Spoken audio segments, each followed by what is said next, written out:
अस्सलाम वालेकुम। JTD में खुश आमदीद। ये देखिए माशाल्लाह। अच्छा जी, आज ये देखिए माशाल्लाह रमज़ान के अफ्तारी में दही भल्ले बने हुए हैं। दही भल्ले इन्होंने, मैं बताऊँ, ये अलग से बनाए हुए हैं। दही भल्लों के साथ ये सब्ज़ चटनी बनी हुई है, ये दही का रायता बना हुआ, ताकि ये सब जिसका जितना दिल करे वो डाल सके। चाट मसाला डाले जैसे मर्ज़ी, जिसका दिल करता है वो खुश्क खाए, जिसको नहीं दही पसंद वो ना चाहे डाले।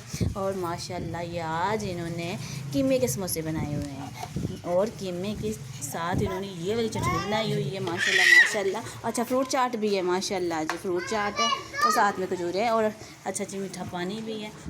अच्छा, मैं बता दूं आपको, अल्लाह ताला का फरमान है कि रोज़े रखना, मसलन हम आम दिनों में जो रोज़ा रखते हैं वो तो है, लेकिन माशाल्लाह रमज़ान के महीने का जो रोज़ा है इसकी बहुत ही अल्लाह ताला ने फ़जीलत बताई हुई है। अल्लाह ताला बहुत रमज़ान के महीने को पसंद करता है और इसमें जब एहतमाम करके आप लोग सहरी अफ्तारी करते हैं तो अल्लाह ताला बहुत खुश होता है। अल्लाह ताला को पता है कि मेरा बंदा मेरी खुशी के लिए ये सब कर रहा है, तो अल्लाह ताला को ये सब चीज़ बहुत पसंद आती है। ऐसी ही मेरी बहनें जो नहीं रोज़ा रखती लेकिन वो अफ्तारी और सहरी अच्छे से अपने घर वालों को करवाएं और अल्लाह ताला इससे भी बहुत खुश होता है। अफ्तारी और सहरी में खाना भी सवाब का काम है, तो आप भी कोशिश किया करें, अच्छे से अच्छा एहतमाम करें। अल्लाह ताला सब के घर में बरकत दे, सबको अल्लाह ताला अच्छा हक हलाल का रिज़्क़ दे।